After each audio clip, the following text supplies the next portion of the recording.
Hello, who's in here?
Hello, everybody. What's poppin' on a Friday night in your domain? I just got back from the cash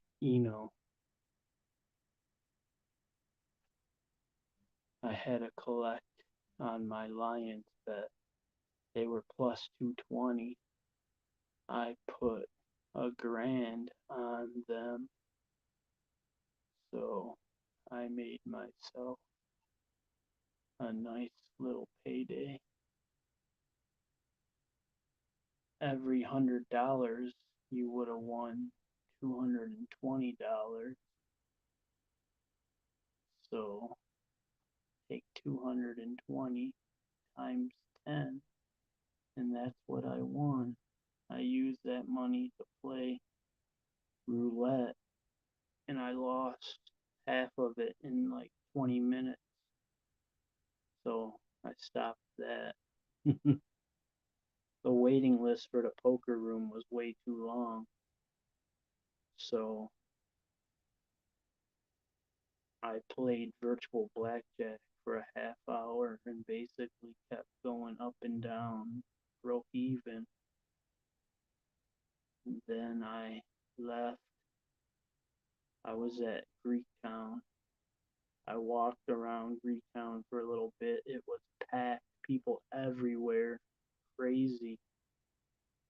It looked like you were in Houston or New York, Chicago. I'm talking thousands of people down there. Then I walked the river walk.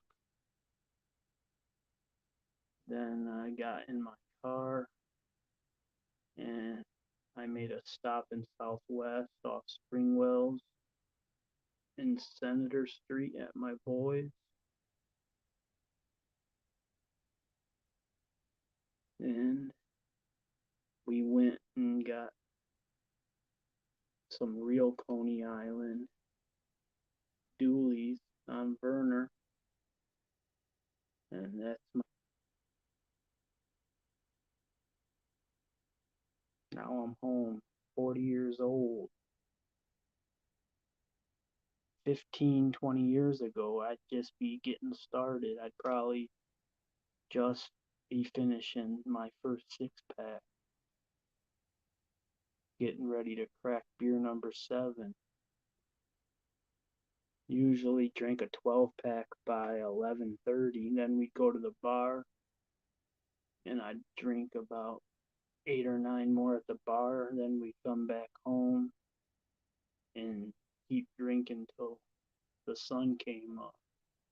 And then everyone else would pass out. I'd go and grab a bag and go to all the coolers, fill up a variety pack, walk home, go on my computer, listen to music, and drink till like noon or 1 p.m. and then finally go to bed. Good thing I stopped drinking 12 years ago, or I probably would have cirrhosis by now. I was only a weekend warrior, but when I started, I couldn't stop. Only beer. I wasn't a liquor drinker, but When you get to like beer number 40, you're pretty sloppy. Hmm. I don't miss drinking one bit at all. I haven't been in a bar in God knows how long.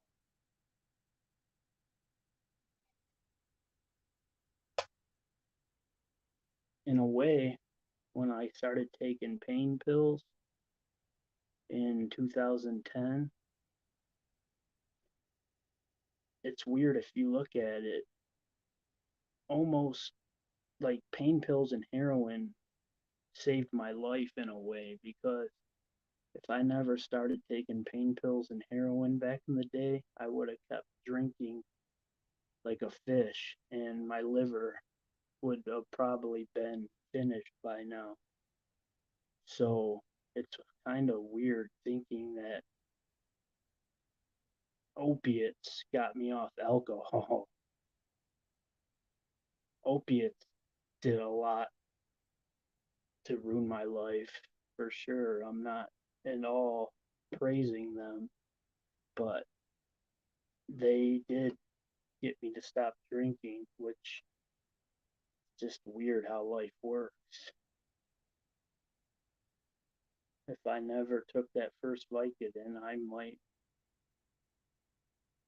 be dead right now of liver failure. Both of my uncles died in their 30s from cirrhosis of the liver. My uncle on the other side of the family was a full blown heroin addict. He got clean but died of liver cancer years down the road. So addiction runs in my family. My mom and dad never were drinkers though, just everyone else in both of their families. My sister's a big drinker. I wish she would stop. She's like me. She gets mean and sloppy. Not good. Alcohol is the worst drug in the world. Worse than heroin. Worse than fentanyl. Worse than crack. It is the worst substance known to man. Yet it's legal. Think about that.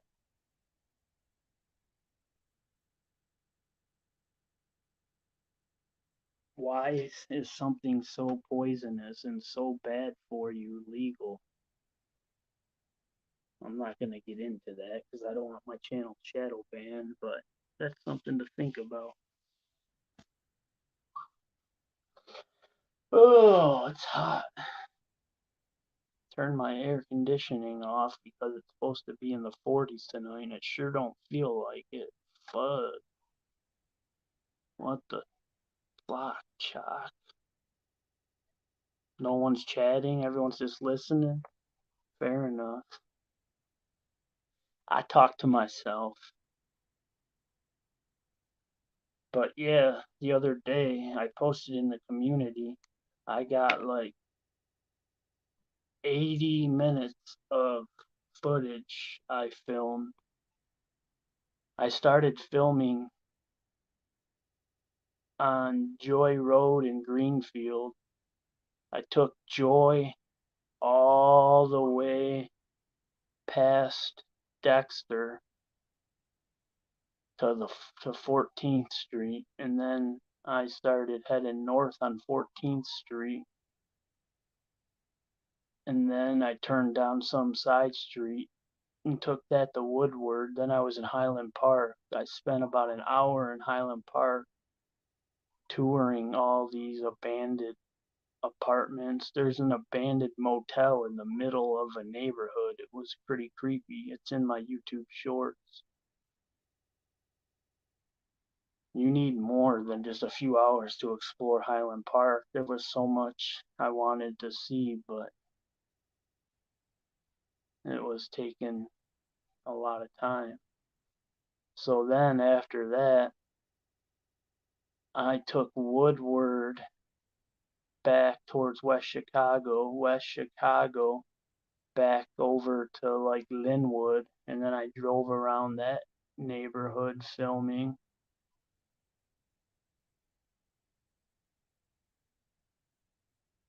I lied. Before I got to Linwood, I hit Hamilton, which I've never filmed ever on Hamilton.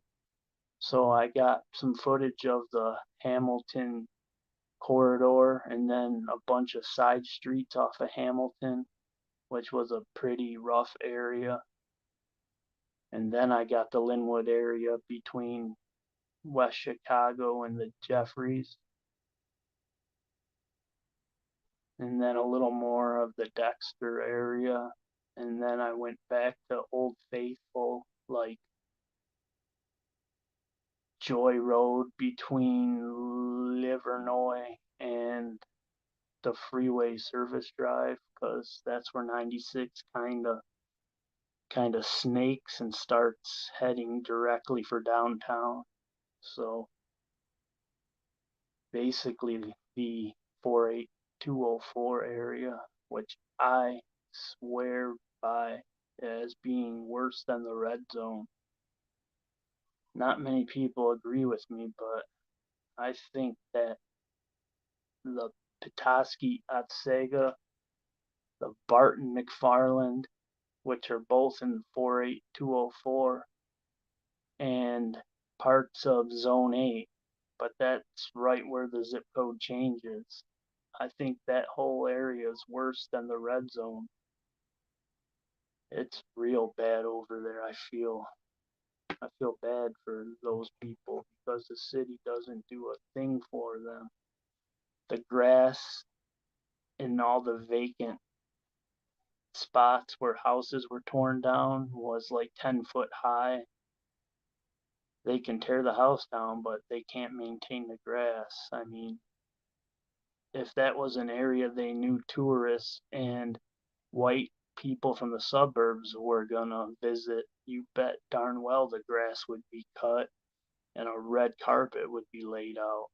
But seeing it's the inner neighborhoods, the hoods, the ghettos, the city acts like those neighborhoods don't exist. And that's why I film those neighborhoods, because they deserve to be seen.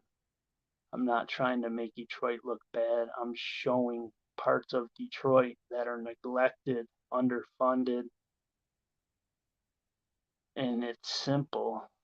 I mean, look at some of the air. Look at Delray, for example. It was a disaster, and then they passed the bridge proposal to get built, and then within 5 years, they tore down pretty much all the bandos. They cut down all kinds of trees and weeds. All the grass is all cut nice, and there's no trash laying around in Jefferson. I guarantee, though, if the bridge wasn't being built, none of that would have ever happened. It's sad. Sad, sad, sad. But yet, I'm just trying to make Detroit look bad, according to people. A place I put my sweat and tears into.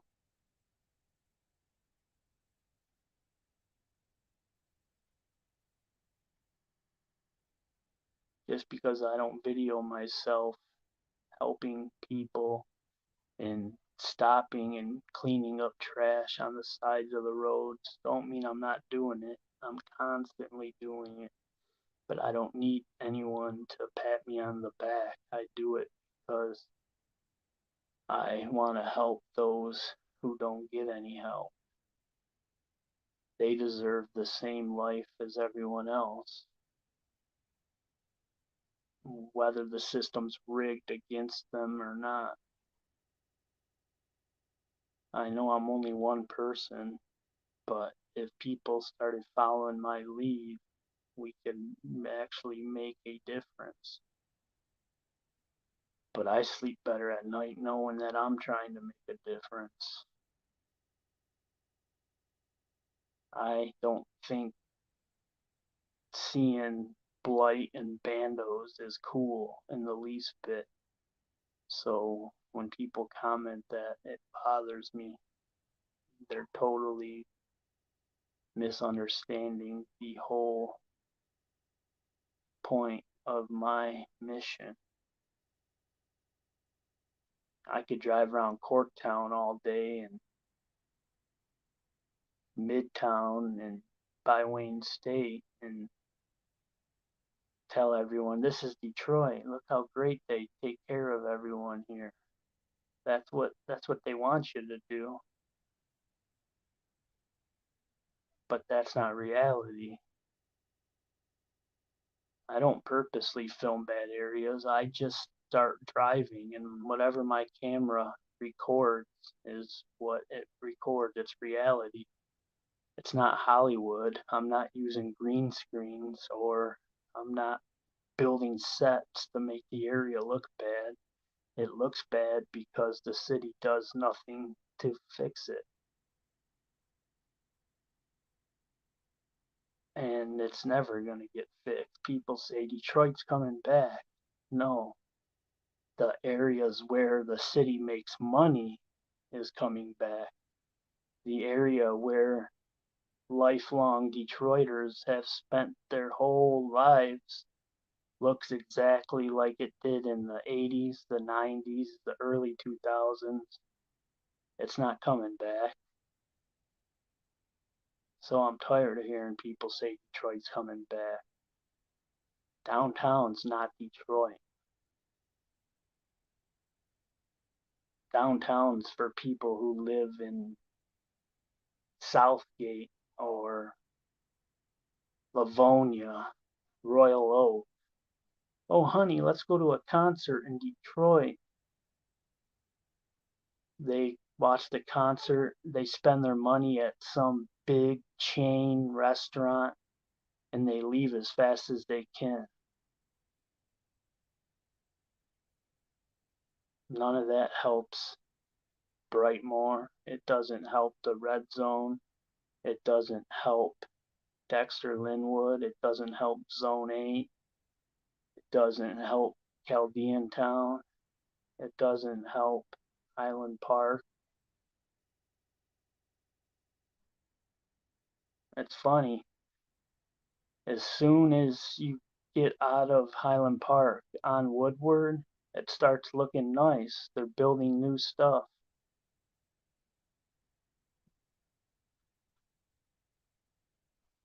But the section of Woodward and Highland Park, and even once you cross out of Highland Park through like 7 and 8 Mile, it's a complete disaster.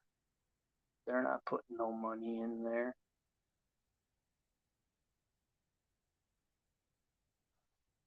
Why'd Eminem put Mom's Spaghetti in the Fox Theater District? Why didn't he put it in the hood to generate money where the people need it?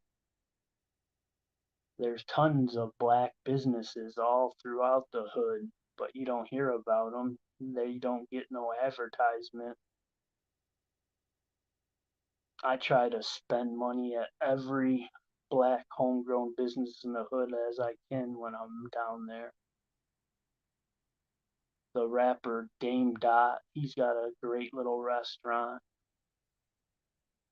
There's a place on 7 Mile that has a big old drum grill that cooks 24/7 basically. I don't think they sleep. Ribs all day long. I'll give my money to them before I go and give my money to freaking Green Dot Stables or Slows or any of those corporate $1 million companies that could care less about people living without heat, living without water, leaks in their roof, sewers that overflow, fire hydrants that don't work. It's disgusting. But No one cares. They only care about themselves. Or they try to blame the people that lived in that area, and that's a whole nother story. I'm not going to get into that, but that really bothers me. There's a thing called generational wealth, and black people didn't have an opportunity to build generational wealth because they couldn't own homes until a certain time period. So white families, their great grandpa and their great grandpa, they had all the home equity money they could pass on to the next generation. And that's how they have generational wealth. It's hard to build generational wealth when you weren't allowed to buy houses. And then when you were allowed to buy houses, they came out with the red line law. And basically, if you were black, you were considered an at-risk home buyer. So no banks would give them mortgages. And without a mortgage, you're not, or no banks would give them loans. And without a loan, you're not going to get a mortgage. So what happens? You get mostly rentals in Detroit. 83% of the homes in Detroit are rentals. If you're renting a house, are you going to take care of it like if you owned it? Of course not. So that's the reason the homes look the way they do. The slumlords don't care. They just want their monthly payment. They're buying up all the houses, hiking up the prices, and knowing that these families need a place to live, knowing they can't buy their own houses. So they buy all the houses and then charge a absurd amount of rent because these families have to have a place for their kids to have a roof over their heads. It's just a disgusting system. And I'm done ranting. Sorry.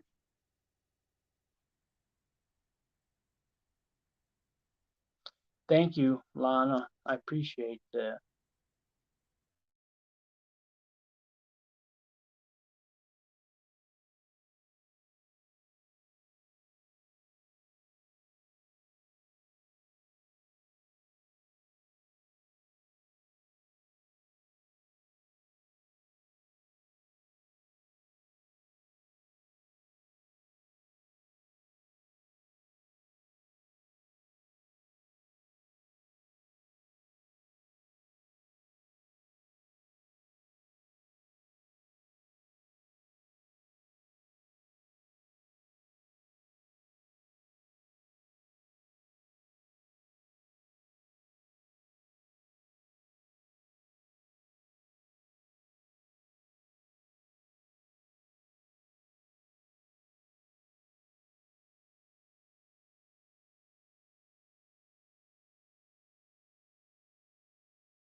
Who else is in here? Say something in the chat. If you agree with what I just said in my little spiel, press 1. If you disagree and think I'm crazy, press 2. I won't be upset either way. Everyone's entitled to their own opinion. I, for one, don't let other people's opinions or how they judge me affect my life. It has no role in my success. There's too many people that worry what other people think of them. They spend so much time trying to put out an image they think people are going to enjoy or people are going to like, that they forget who they really are. And that's not what life's about. We're all different. We all have a consciousness and a subconsciousness, and no one person is alike. So if someone's a little different, there's no reason to judge that person. Let them be who they are. There's so many judgmental people in this world, and those people aren't really humans. A good human is someone who has dignity, honor, they're respectful, they're humble, they're full of gratitude, they're selfless, they love, they put others before themselves. How many people do you know like that? Not many. That's why this world's going to hell, because everyone's out for themselves. It's disgusting. Most of it has to do with politics nowadays, which I'm not getting into because that is my biggest pet peeve. Politics are designed, it's all theater to distract, divide, and keep people's minds dumbed down from reaching their overall potential. We all have the potential to manifest beautiful things, but TV, music, everything is thrown at us to distract us and dumb us down to keep us from manifesting who we really are. We are spiritual, eternal beings who never die. We will pass from this third dimension, but that ain't anything. This is just a learning ground. We're all here just to learn how to make it in the higher dimensions. Third dimension is a stepping stone. Once you get through here and pass on to the fourth, fifth, sixth dimension, that's when living really matters. But a lot of people are gonna be stuck here in a prison planet because they can't figure out how to be the human they're intended to be. So they'll just keep being reincarnated over and over here until they finally figure it out. But I'll admit I was someone like that for a long time, and then I don't know what happened, but I seen the light and totally changed the way I thought about everything. It was no more about me. It was about everyone, about spreading love, light, not evil, darkness. This whole physical world is controlled by Satan and all of his falling angels. They are the ones that tempt us into sin because they are trapped in this dimension forever. They cannot pass through the firmament. We can. That's why they try to make the world miserable and make everyone else miserable because they want a negative timeline.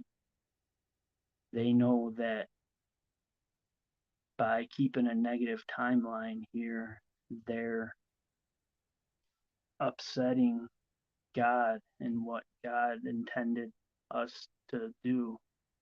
But then again, God doesn't intervene. When people say, if there was a God, then why would he let a little baby die? That's where free will comes into play. God does not intervene in anyone's life. You're given free will, and what happens, happens.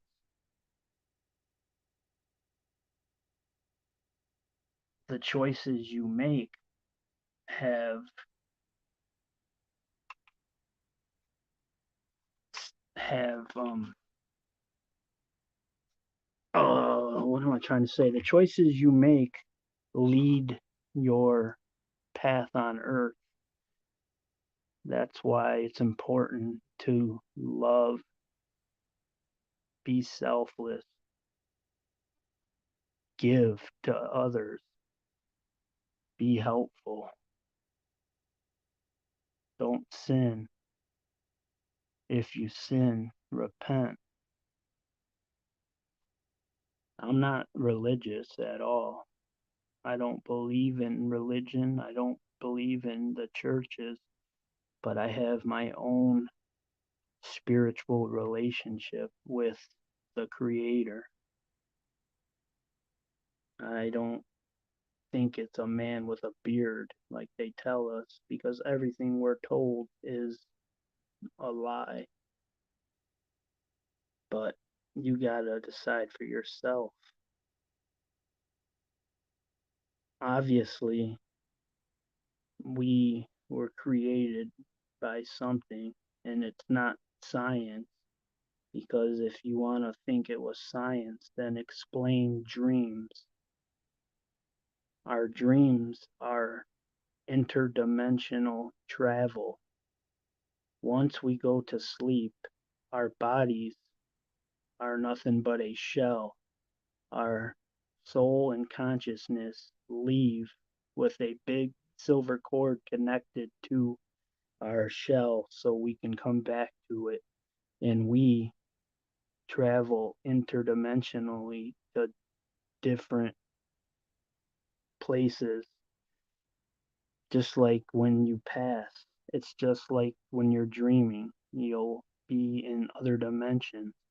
It's the same when you take DMT or ayahuasca or whatever that's called. You see what the other dimensions after Earth are.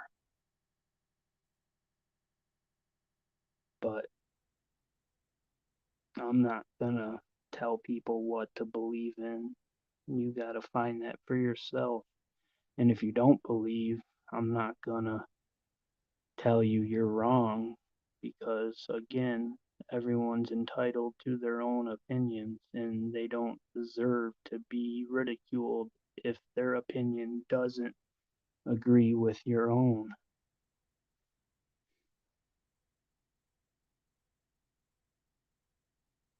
But I don't know.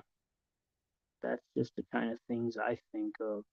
I don't watch TV. I don't pay attention to pop culture, mainstream media. I don't know none of that nonsense. I read books. I'm constantly expanding my mind, learning as many different things I can. TV does nothing but dumb us down and indoctrinate us. Video games, even sports. I love sports, but they're nothing but distractions that keep us from learning our full abilities. We have the abilities to create and manifest energy. It's just they put so many toxins and chemicals in the air, the food, the water, that our pineal gland is so clogged up. Your pineal gland is the route to your third eye, but 95% of people's gland is clogged up, so they haven't opened their third eye yet. Once you open your third eye, you won't ever see life the same again. You'll start seeing symbolism everywhere. That's when you've made it to the fourth dimension, basically. Like, I can't watch TV, movies, anything because I see symbolism without trying constantly. And most of it is all numbers, number codes created by secret societies like the Skull and Bones, the Freemasons, the Jesuits, all sorts of secret societies. But I ain't gonna get too deep into it because I don't want to be suicided.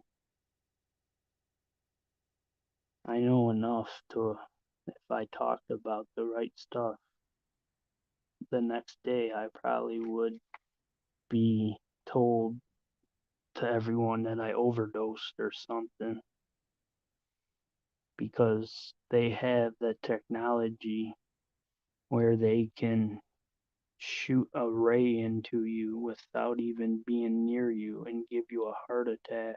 That's what they did to Bernie Mac.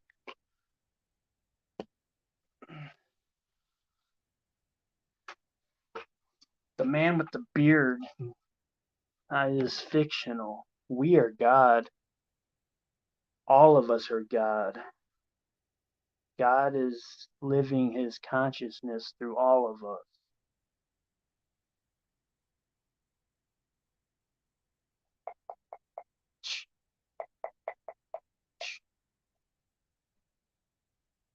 And aliens aren't from outer space. Outer space doesn't exist. Aliens are interdimensional. There's no such thing as outer space and planets. That's all nonsense. As high as we can go is the firmament. Why do you think rainbows curve? Why do you think rockets always come back down? It's because we live in a fishbowl. Look up Operation Fishbowl. There's water above us, and the firmament protects us from the waters above. Just like there's land beyond the ice wall that we're not allowed to know. But if you go to the North Pole, there's something called the Serpent's Gate, which is an opening of the ice wall. And once you go into there, you're into an area with more and more continents that they hide from us. Why do you think no one's allowed to go to Antarctica other than one designated little spot? It's because if you go to Antarctica, you can see the ice wall and you'll be able to see beyond the ice wall. And then you'll know that we don't live on a ball. I'm not saying Earth is flat, but we don't live on a ball. We live on, think of a pizza box. In the middle of the pizza is the North Pole. And everything around the pizza, circling as it gets wider and wider, is all the land, and the ice wall is where the crust starts. And once you get past the crust, the pizza box is the land beyond the crust, which is the land beyond the ice wall. Atlantis, the land of Kong, that's where King Kong comes from. It's not a fictional movie. I'm gonna get in too deep. My channel's gonna get freaking shadow banned. I'm not gonna go any deeper. Let's talk about something else. What do y'all want to talk about? Hookers? Hand grenades? Chinese stars? Jiu-jitsu? I've taken Brazilian Jiu-jitsu for 9 years. And Russian Sambo wrestling for 7 years. In my 20s. I was a trained MMA assassin, although I haven't fought or trained in like 15 years. I still know it all.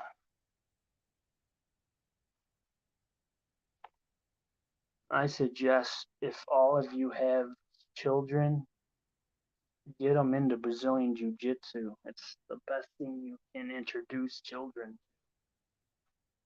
Not only will they be able to protect themselves, they learn a lot about discipline, respect, honor. Brazilian Jiu Jitsu came from Japan, and Japan is one of the most respectful traditions ever, going back to the olden days of the samurai and all of the different martial arts. Everything came from Japan.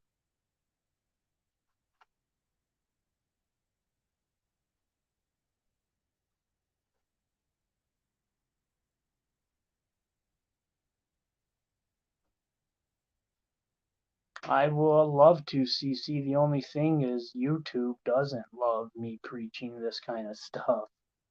This is the kind of stuff that gets your channel shadow banned, and this is the kind of stuff that gets you gang stalked by government agents. I'm going to start seeing a black car parked in front of my house, and I'm not joking. I've known people who've been gang stalked. But I fly an all black American flag at my house. Do any of you know what an all black American flag stands for? Everyone always asks me, what does that flag represent? An all black American flag represents that I will fight to the death. I will defend my property, my family to the death. You gotta kill me if you want to get through me. That's what an all black American flag means. And I fly that flag proudly because I will fight to the death to protect those that I love.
Anyone got anything to chime in on?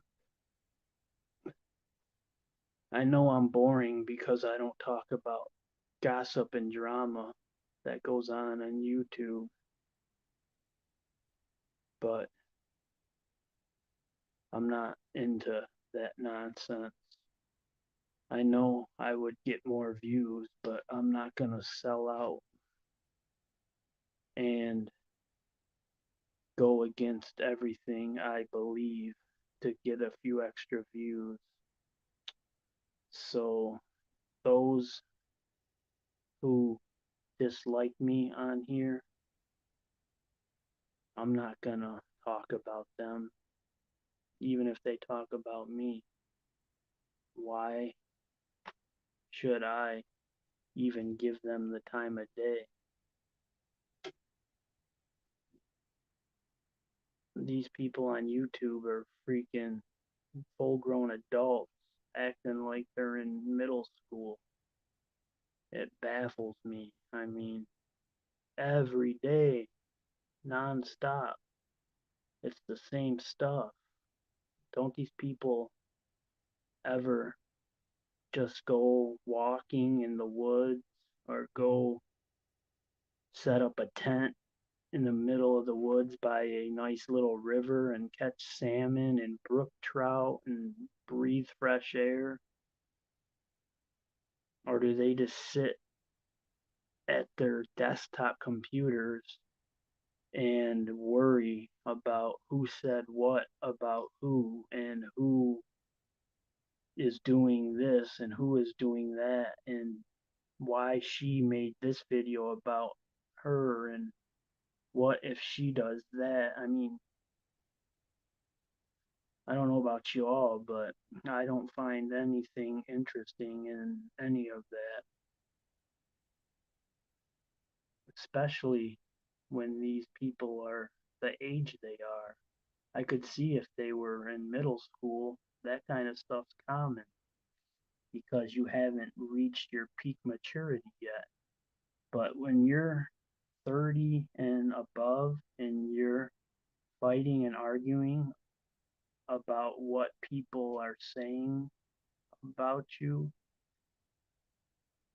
it's time to take a deep breath, go for a walk, think of something else. Why why entertain it and allow yourself to stress and they're just bringing discomfort on themselves by letting it bother them. I don't know. Maybe they enjoy it. I'm really lost, but it sure seems to be a popular thing. I mean, when I used to go into their lives, they would have hundreds of people watching. I guess that's just what our society thrives on, is drama.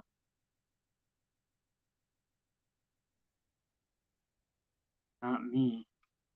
I thrive on knowledge, exploring new things and places, doing things I've never done before, doing things that I won't have the opportunity to do once I get older. I mean, I'm 40. In 30 years, God given I'm still alive, I won't be able to just go hiking in the woods and set up a fishing spot and fish, or I won't be able to exercise, go on walks, do push ups, yoga, meditate. I don't look forward to my elderly days of sitting in a recliner watching soap opera repeats all day long. I won't be that guy. When I turn 80, I'm gonna buy a cabin in the middle of the woods off grid and I'm gonna drink a 30 pack of Bush Light every day until I drink myself to death because my parents will be gone. They're really the only people I care about. I'll still have my nieces and nephews, so maybe I won't do that. But I'm not gonna just sit in a house, I'll tell you that much. I don't care if I gotta crawl. I will get outside every day. I'm never ever on my phone unless I'm recording or uploading videos. I might be on my cell phone 2 hours out of the day.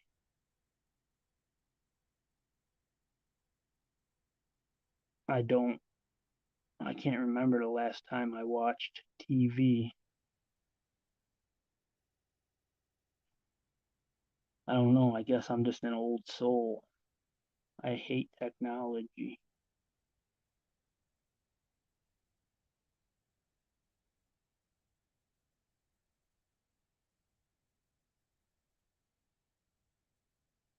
It's crazy. I was at the Sleeping Bear Sand Dunes a few months ago, and I was hiking, and there was people scrolling through their cell phones while they were climbing the sand dune. What in the world is so important on that phone that you have to be looking at it while you're at one of the wonders of the world, one of the greatest sights in nature, and you're looking through a freaking screen? It's just baffles me. Once you get to the top of Sleeping Bear Dunes, I don't know how many people you have. You got Lake Michigan, the greatest view ever, and then if you look behind, you got the view of the other lake. I forgot the name of it, but it's one of the cleanest lakes in the world. Glen Lake or something. But I mean, yeah, maybe if you take a picture with your phone, but these people were like zombies just scrolling through their phone while hiking.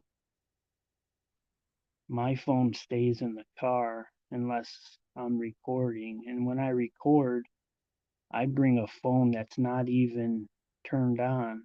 I just have it because it's got a camera because I don't want no one texting or calling me in the middle of filming.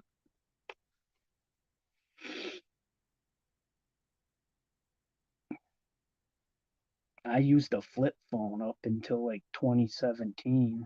That's when I first got my first smartphone.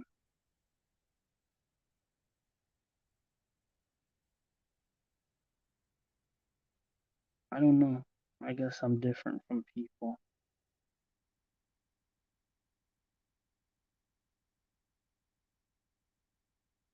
especially now that it's winding down. If you live in the states that get cold, you only got about 6 more weeks to enjoy outside. Yet people just sit in their house. I don't know. I guess it's what they've been indoctrinated to do. They can't wait to watch the next episode of some show that does nothing to expand their way of thinking, doesn't educate them. They're watching a bunch of Satanist Hollywood millionaires who give no care in the world about civilians like us, and people idolize and worship these people. And if they knew what these people were really into, I don't think they would idolize them like they're gods, because they're definitely not gods. They're disgusting. They have dinners, and well, I won't even get into it. Let's just say the Met Gala or whatever it's called is the biggest satanic ritual of the year. The second is the Super Bowl halftime show. They do satanic rituals on us humans without us even knowing it. Well, those who have opened their third eye know it instantly, but others are clueless, and it's a shame.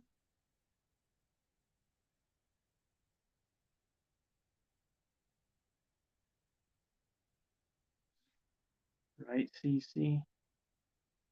Proud of that. That's awesome.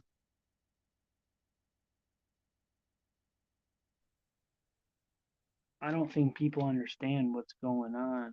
All of the natural disasters, fires, they're not random. There's a motive behind it because 2030 is coming fast. And when 2030 gets here, the Great Reset, there's only going to be 25 million people living on America. So that means over 200 million people between now and 2030 are probably going to die somehow, some way. It's scary, and everyone thinks it's a joke, but it's not. Maui was designated back in like 2006. You can get the documents to be the first smart city in America. And what happened? There was a fire there. What a coincidence. What's happening now? They're not allowing residents to come back. They say it's now a federal protected zone, private property, and they're going to build the first smart city there.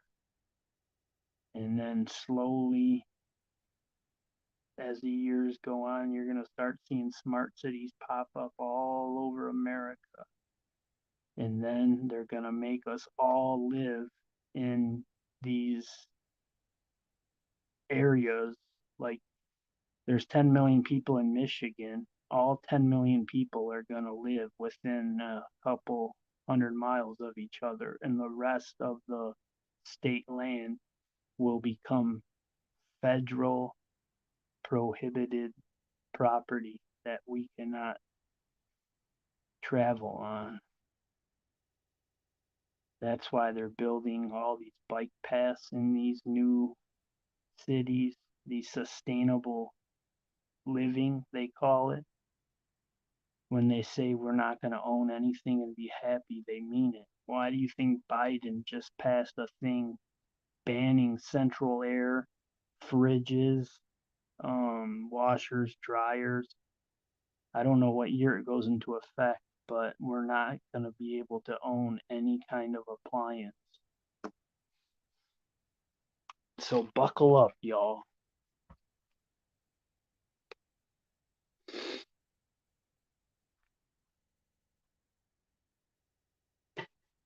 I'm just kidding, YouTube. Everything I said was a joke.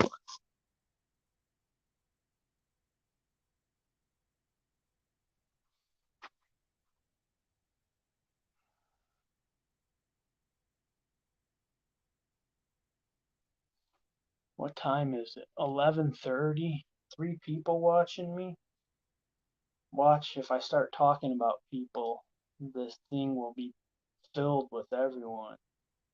Cece, if you're still in here, I really do appreciate you commenting on every video I post. You're literally a die-hard supporter, and it means the world to me.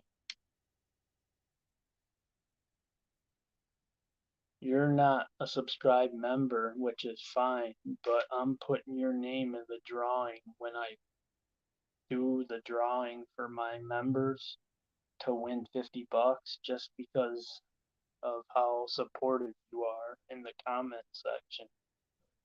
I'm doing it at the end of this month. I got 9 members plus you, so there will be 10 names in a hat. Whatever name I draw will win $50, and they can get it on either Venmo, PayPal, or any other way of their choice. A gift card.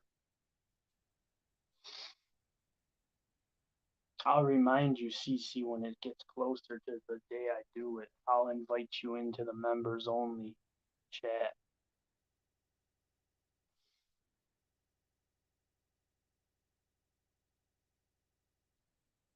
Anyone else still in here?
Who's in here? Type something.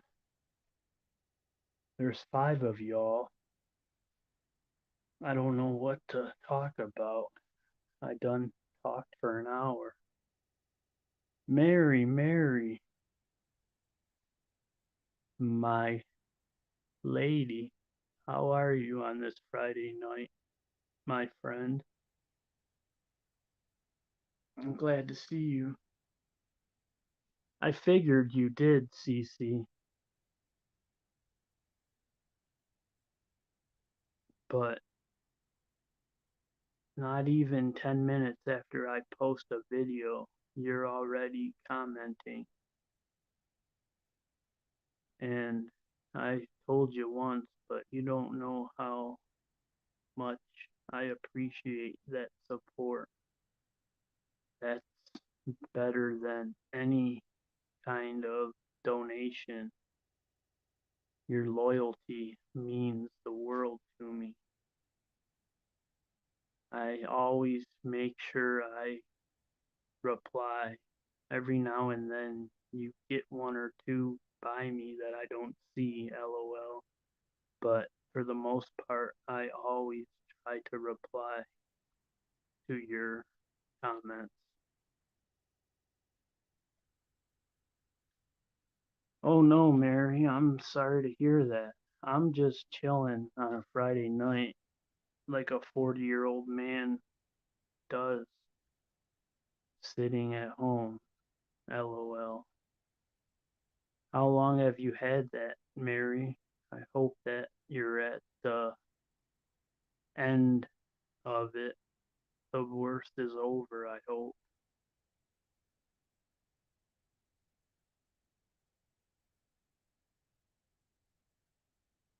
A lot of people are getting it again. They must have released the hounds or something. I'm totally kidding, YouTube.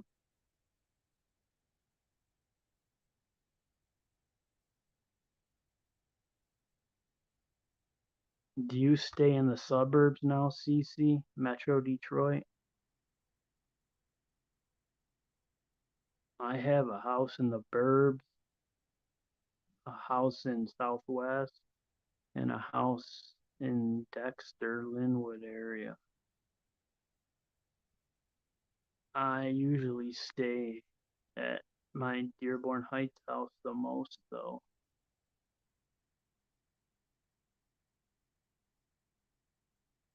But I'm about to start buying houses left and right in Detroit, mostly on the west side.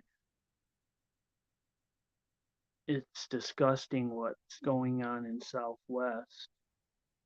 The prices of homes are out of control. They're trying to get 250 to $300,000 for a normal home that 10 years ago would have cost 60,000. It's gentrifying so rapidly from Corktown heading west. It's depressing. A lot of the Mexicans are moving to Ecorse Rouge in Lincoln Park now because it's getting so expensive in Southwest. I see more and more white college age kids in Southwest now than I ever have. And I've been hanging out in Southwest for 40 years. I hate it. I think they should stick to the suburbs because the people who lived here all those years are getting priced out, and it's not cool at all because these hipster college kids think it's cool to move into Detroit. They need to bring all the gangs back to Southwest like the 90s and chase all these hipster white kids out. Even in the Dexter area, I'm seeing tons and tons of college aged white kids moving in.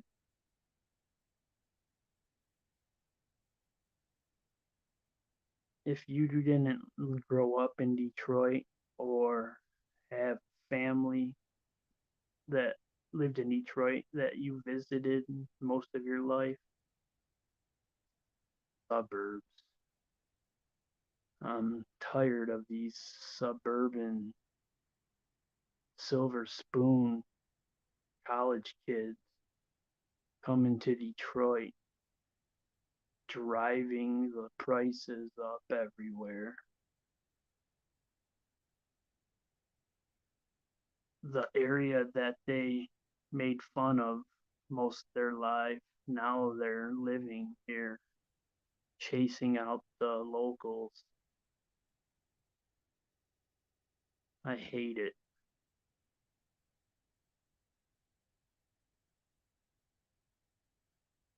Thank you, CC. You get it.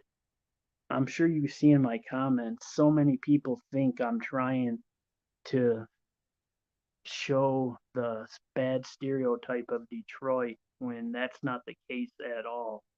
I can't help that 85% of Detroit looks rough, but when I'm driving down those rough streets, you always hear me talking about houses that are being revitalized and how excited I get or how angry I get at houses that haven't been demolished yet. I'm definitely not trying to make ruin porn look cool at all, but so many people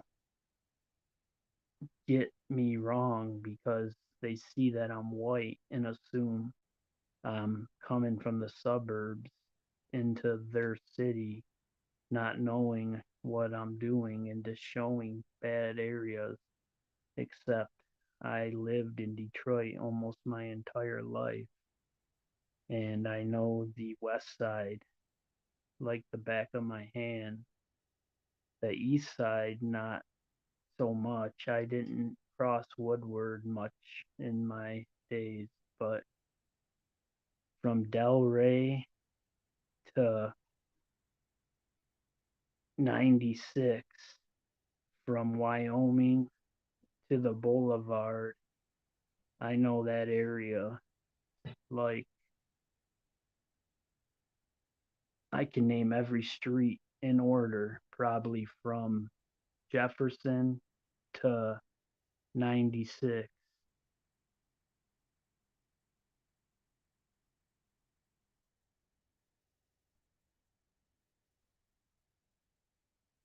And those are just the roads going south or east and west.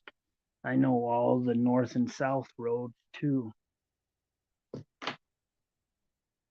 Once I start talking about different neighborhood slang terms that only people who are from that area would know. Then the people realize that I'm not just some white boy from the burbs trying to show Detroit. I have shown the good areas. That's another thing I always get. Why don't you show the nice areas? I have. I got videos of Boston Edison, Indian Village. I got Palmer Woods. I haven't been there in a long time. I need to go back.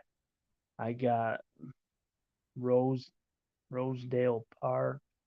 I got University District, all Livernois and 6 Mile. I got Midtown. I got I've been everywhere. Corktown, but what people don't understand is you're in Palmer Woods and it's beautiful, but it's only a couple blocks. The minute you exit Palmer Woods, you're in Chaldean Town, one of the worst areas in Detroit. So, I mean, it's impossible not to show rough neighborhoods or look at Indian Village. The second you leave Indian Village, you're literally in East Village down there freaking by Chalmers and Mack and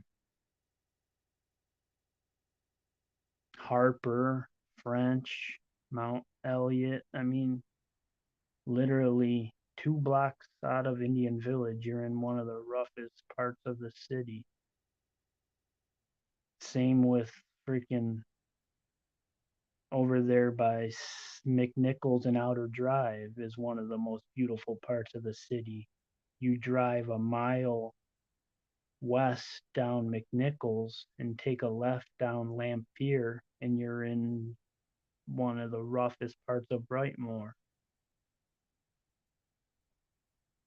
I mean, there's most big cities like Philadelphia, Chicago, they have giant sections that are beautiful, and then they got their sections that are bad. But Detroit is different. It's one big giant hood with smaller, nice areas spread out.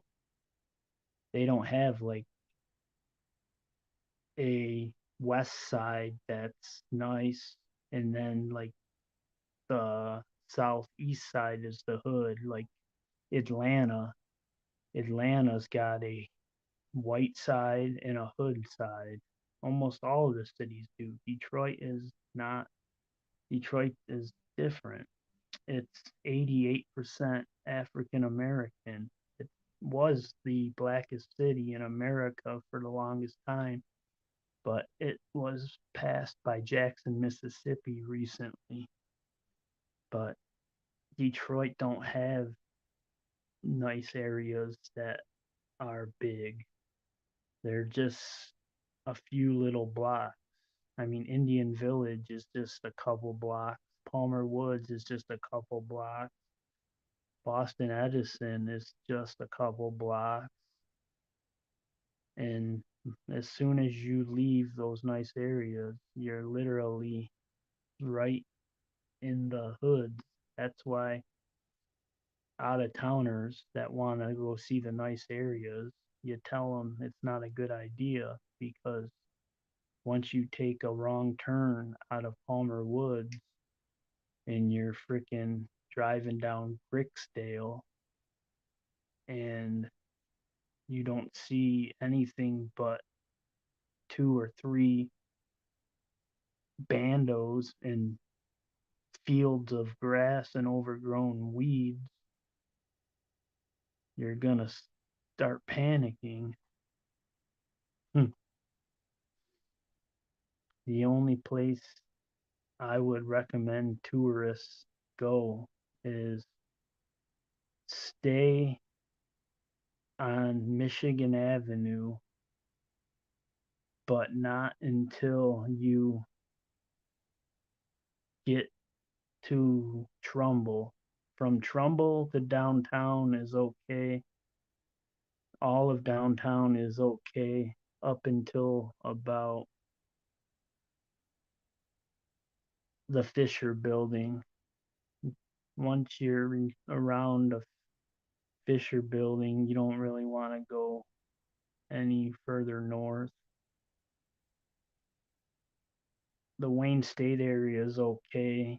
You can drive down West Grand and see the Barry Gordy house and all that, but if you take a wrong turn, you're gonna be in Zone 8, which isn't a good place for a tourist, even though now they call it Northwest Goldberg to make it sound better, but it's Zone 8 to me. I don't know. I need to get to the east side more and get more footage.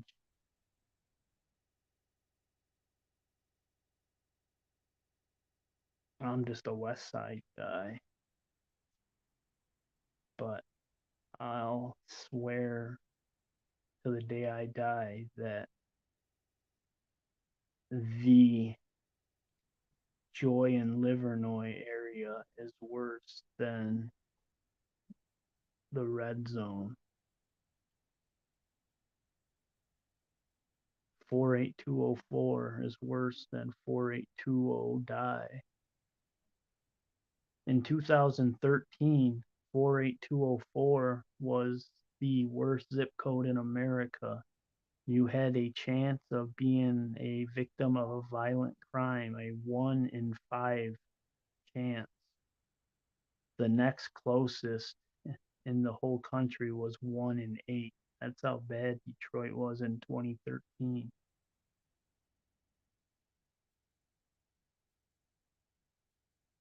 I think it was something like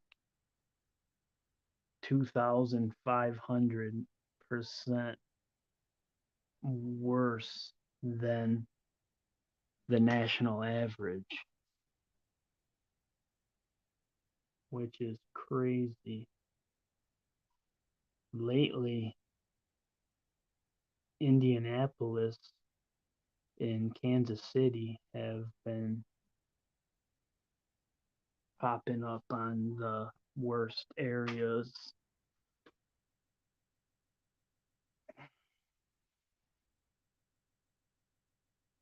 What up, Frank? Sorry I didn't see you, brother. I was just talking, not looking at the screen. I'm glad to see you, my homie. You're one of the only real ones on here. Yes, thank you for stopping in, Mary. I appreciate you. You're what? See, let me read what you said. See, still, yes, especially that school on Central.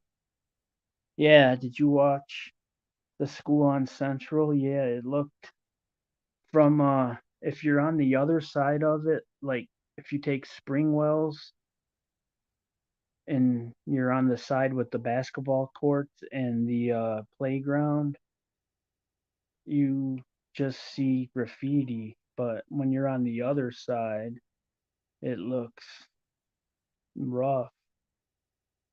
I didn't explore much, just the gymnasium, the cafeteria, but I didn't go down the hallways because it looked like the ceiling tiles were out and I bet they were full of asbestos. And I wasn't about to freaking walk through asbestos. I probably did enough just going through there.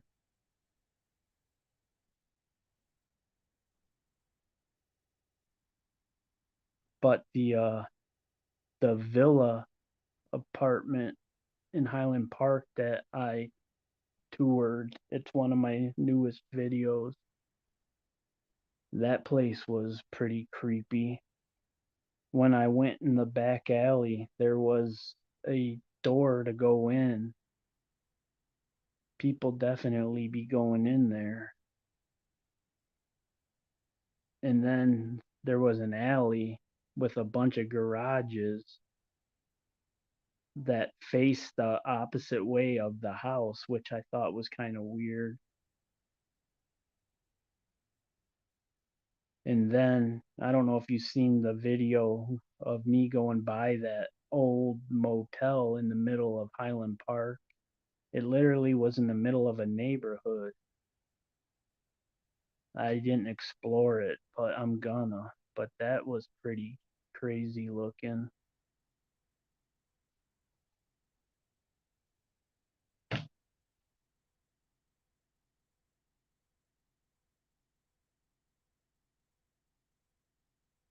But one thing about Highland Park that it don't get enough credit for, it's got a lot of blocks that are full of nice homes.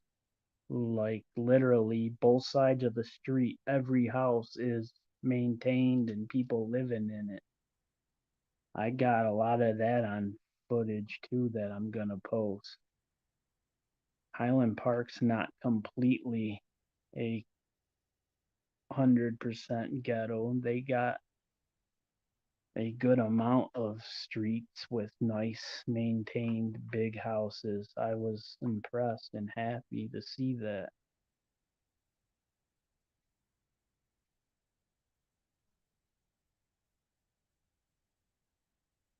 I used to play against Highland Park in high school sports before they tore the school down. The football field was like in the middle of the neighborhood, and it was by an alley, and you could see all the big old houses. But they tore that school down a number of years ago. I don't know why. The Highland Park Polar Bears, they used to be called. They had they had two real good wrestlers come out of there that went on to play college wrestling and then MMA. One of them passed away. I think his name was Marcel Dubai or something. He uh he was a real good high school and college wrestler. And then they had the other one was a heavyweight, but the one that passed away was doing MMA, and he was selling bootleg DVDs and he got shot. This was like 8 years ago or something. It was sad.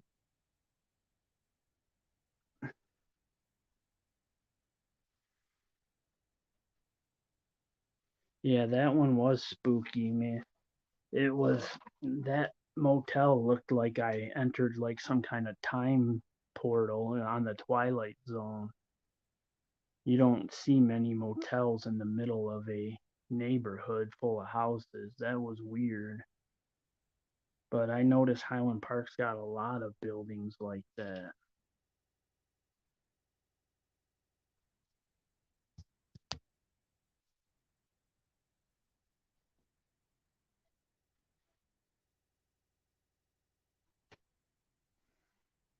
I need to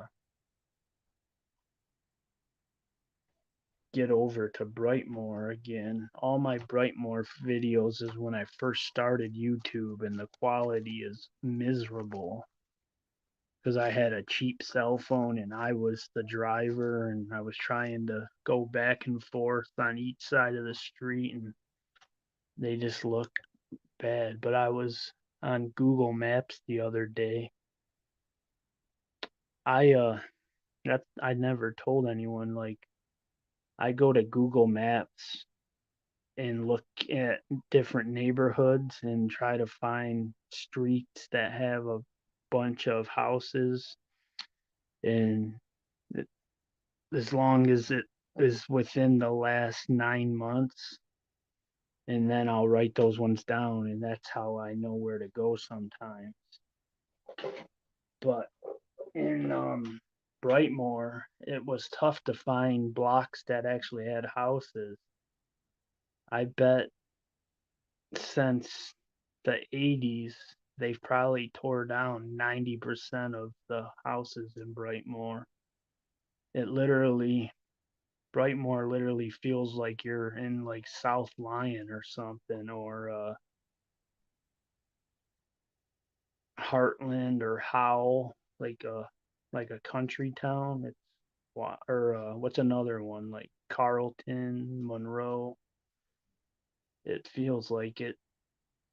Basically, every street is just overgrown nature, and all you see is cars parked backed into like old lots of people getting high.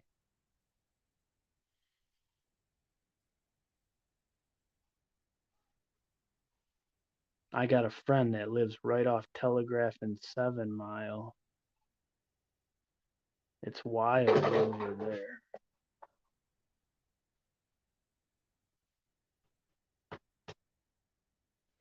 Not really. I'm gonna go do a video of Brightmoor soon. I'm gonna go up and down every block. I bet there's less than 1,000 houses left in Brightmoor. Probably not. Probably 500. It's crazy how many are gone.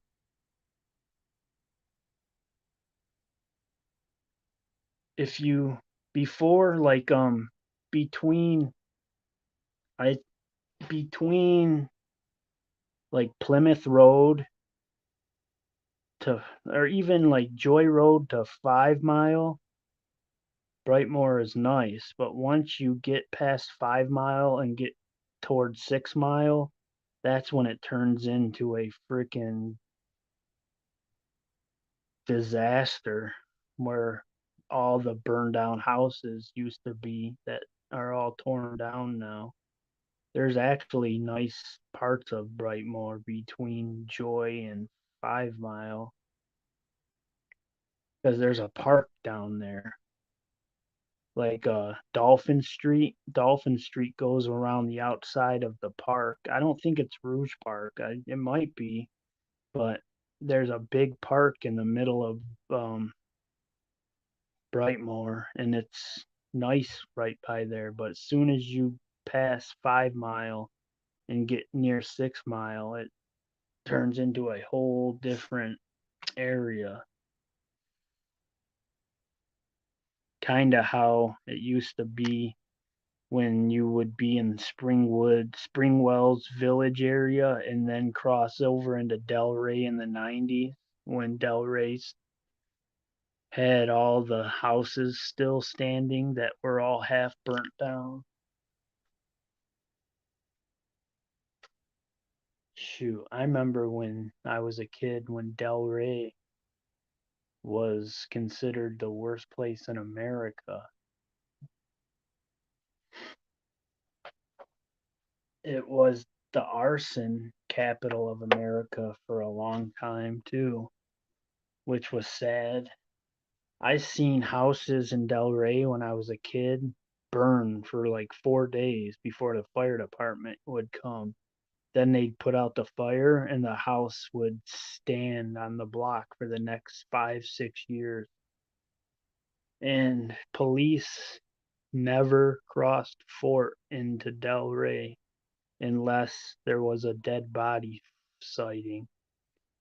Other than that, never. That's where all the gangs would go have their wars. There was a big one in the 90s between the Delray Mafia and the Latin Counts over back then when there was houses down up and down Green Street, right by Green and Jefferson in a field. There was a huge gang war. I was like 6 years old. I didn't I was on my bike. My older cousin told me to take off home, and all I remember when I was heading towards Vanderbilt Street, you just heard gunshots going off left and right. Pop, pop, pop, pop, pop, pop, pop, pop. It seemed like they went on for like 3 minutes because I know the Delray Mafia, they were real territorial and they didn't like the other gangs coming across Fort Street. They used to have a black conversion GMC van. It was all black, and you knew it was them because it had a loud muffler, and they used to ride in that van 15 deep and do drive-bys. They would go, by Central and Pitt over by the towers. That was the cash flow hood, and they would get in that van 15 deep, and they would go over by Central and Pitt and light up the cash flow hood. I just know all this from my older cousins. I was too young. I never got involved in gangs, but I was in the area when it was real bad. Yeah, Devil's Night was the worst in Delray and Brightmoor by far.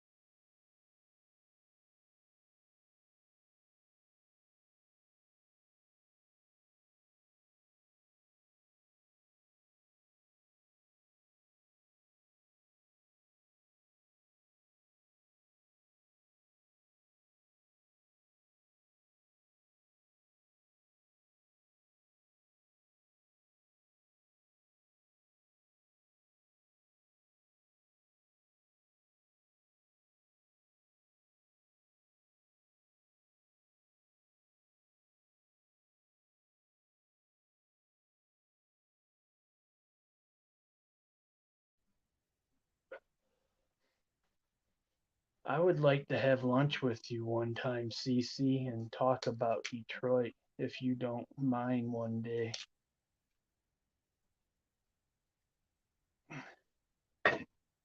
I'll I'll show you where I grew up and stuff.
Do you remember the Cinco de Mayo parade like 10 years ago when there was a shootout between the Latin counts and the Serranos when a Latin count was killed?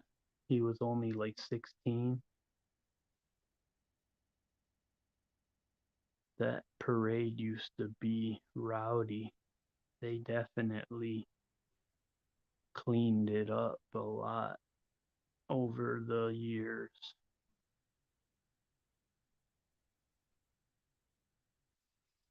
Okay, I think we might know each other. You never know. What years were you there? I was there from like 83 until 99, but there was a 4 year stretch where I moved with my cousin off Springwells and Senator, but my parents still lived in the same house. And then they moved to Dearborn Heights in 99, and I didn't want to. So I moved in with a friend around Livernois and Tireman area on a street called Colfax. Now the entire block is demolished, but back then there were houses up and down the entire block. But it was wild over there. I used to think Delray was crazy. Retirement in Livernois in the early 2000s was off the chains. I wouldn't come out of the house after dark, but I was only a teenager.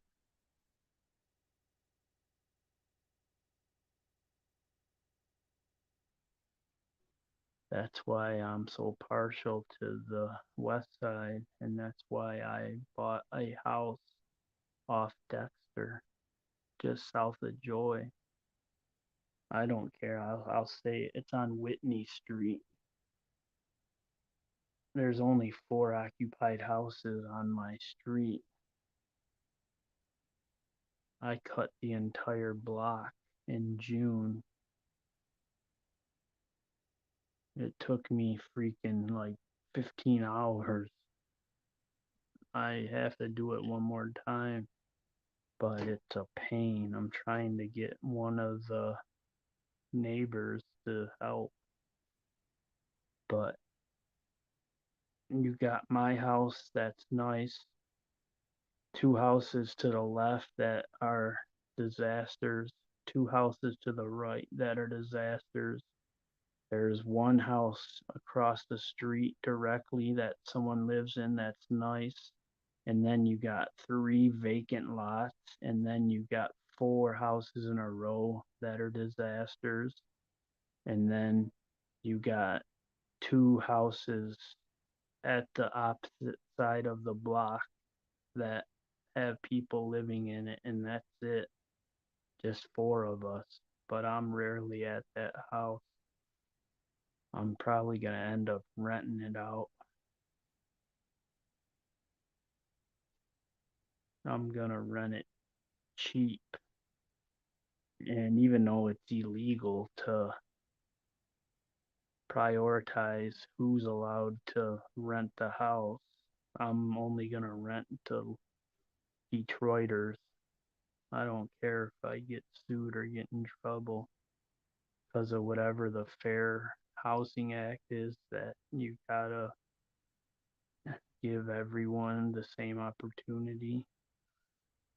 I'm only gonna rent to people who lived in Detroit, and I'm especially gonna try to find single moms with kids and let them rent the house for a couple $100 a month, just because I want the kids to be safe. I'm not trying to make a fortune. That's why I'm looking now to buy a few more houses. It's just so hard to find the right houses that don't have back taxes galore or don't need 100 grand in work. Almost all of them have the frickin' water and sewer pipes cut, and that's a disaster. You're gonna pay more getting all that fixed than you're gonna pay for the house. I go to the auctions, the land bank auctions all the time, but the land bank people are the biggest thieves and liars in the world. They'll tell you anything and everything just to get you to buy the house, and as soon as you sign the paper, there's nothing you can do anymore. So they'll tell you that it passed inspection, this and that, and then you buy it, you sign the paper, and then you find out it needs 80 grand in work just to make it um livable, and that's not even like in counting like fixing rooms and flooring and drywall. So a warning to everyone: if you go to land bank auctions, don't put much into what they tell you because they're full of shit. All they want is your money. Bring someone with you that's a carpenter or knows about housing like that, because I've seen it happen so many times where people with lots of money that aren't really wise about housing get screwed thinking they're buying a good house, and they end up just losing money and walking away because it's not worth it.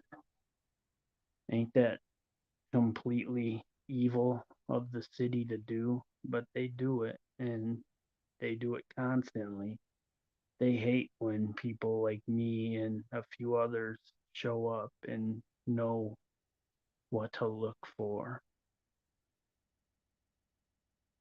because we'll definitely call them out on their bullshit when they try saying this house is such and such, and then we'll be like, well, what about that? And what about that?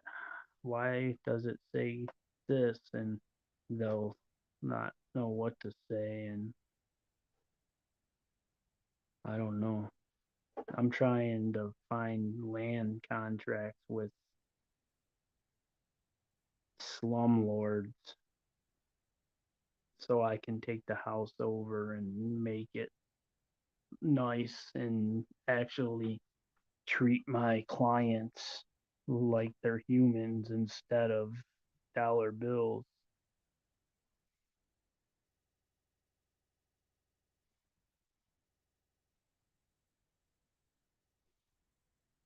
Oh, okay, yeah.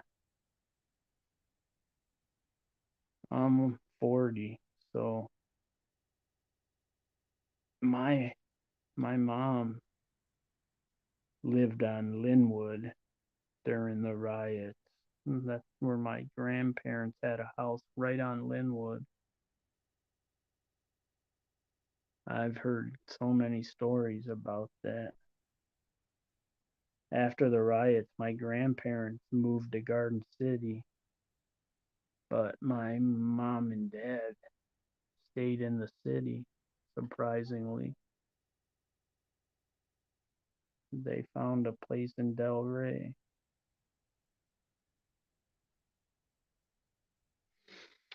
That's the thing. I try to let everyone know in the comments, but it's hard.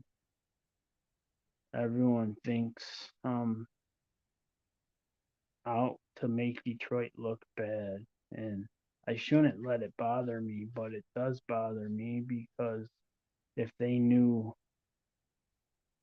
what I was trying to do and how much I love the city, they would think differently. But I understand the color of my skin because a lot of white people have shit on Detroit. I mean, and I gotta delete comments left and right. They're so racist. I mean, people are evil. I can't keep up with deleting some of the comments. They're so bad, and I try to get most of them, but I mean, it's never ending. People are so racist. It's insane.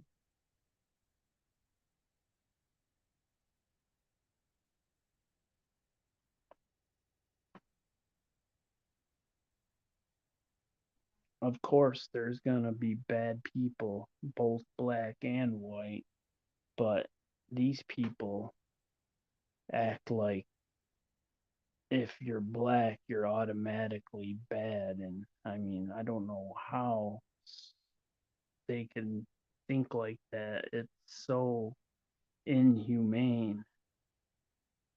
They literally talk about like Detroit is the way it is just because of the people living there. They don't take into consideration the system being designed to make them fail. No one wants to talk about that.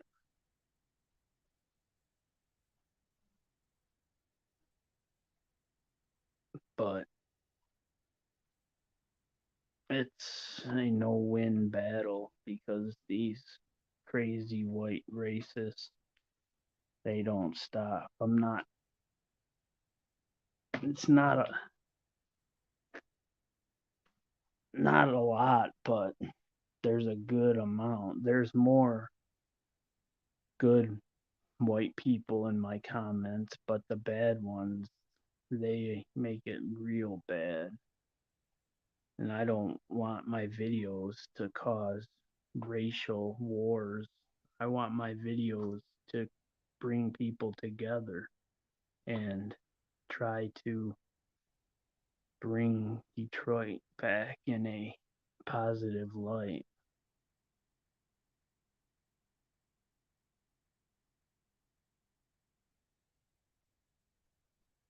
Exactly. I mean, I don't know. I guess it's just how you're brought up and raised. If being black automatically makes you a street life thug, then how are there black doctors, lawyers, judges? I mean,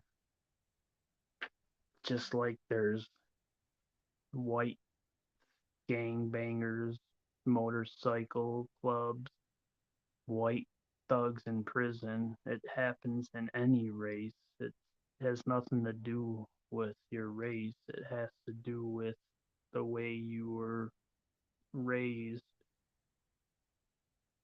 But people don't look at that. They just want to instantly start attacking people for things they don't know anything about.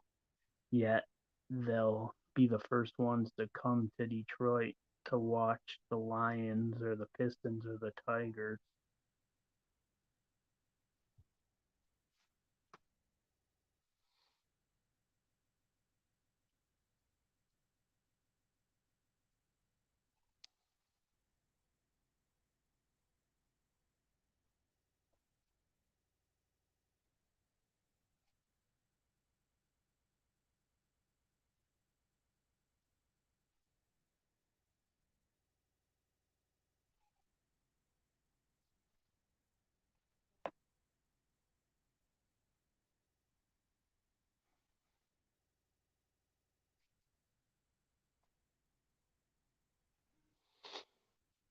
Well, CC, I appreciate you popping in and keeping me company.